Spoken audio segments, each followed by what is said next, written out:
வணக்கம். SS engineering Annur Kariyampalayam. இப்போ நம்ம வீடியோவில் பார்க்கக்கூடிய மிஷின் பாக்குமட்ட மிஷின் 9 டை மிஷின் நம்ம இப்போ வீடியோவில் பார்க்குறோம். இதில் பார்த்தீங்கன்னா கஸ்டமர் வந்து ஸ்பெசிஃபிக்காக கேட்குறது வந்து 12ல் 3, 10ல் 3, 8, 6 அந்த மாதிரி கஸ்டமர் கேட்டிருக்காங்க. அதனால 9 டை நாங்கள் பண்ணி கொடுத்துருக்கோம். நீங்கள் 9 டை நீங்கள் பண்ணும்போது உங்களுக்கு 2 HP மோட்ரு போதும். சிங்கிள் பேஸ்லேயே 3 பேஸ்லேயே நீங்கள் ரன் பண்ணிக்கலாம். இல்லை அடிஷ்னலாக ஒரு மோட்டர் உங்களுக்கு வந்துடும். நீங்கள் ஒரு மோட்டரை வச்சு 9 டையும் நீங்கள் தாராளமாக ரன் பண்ணிக்கலாம். எல்லாமே பார்த்தீங்கன்னா உங்களுக்கு கால் ப்ரெஷிங்கில் தான் இருக்கும். டபுள் கட்டர், டபுள் சேனல் ஹெவியாக நம்ம கொடுத்துட்ருக்கோம்.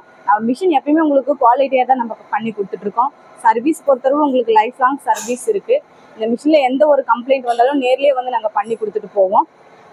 இது வந்து உங்களுக்கு சிங்கிள் பேஸில் ரன் பண்ணுற மாதிரி இருக்குது, 3 பேஸில் ரன் பண்ணுற மாதிரி இருக்குது. சிங்கிள் பேஸில் நீங்கள் எடுக்கும்போது சிங்கிள் டை மிஷின் இருக்குது, டபுள் டை இருக்குது, 3 டை இருக்குது. இந்த 3 டையுமே நீங்கள் சிங்கிள் பேஸ்லேயே ரன் பண்ணிக்கலாம். இந்த மிஷின் ஏதாவது வேணும்னா இந்த கான்டாக்ட் நம்பருக்கு கால் பண்ணுங்கள். தேங்க்யூ.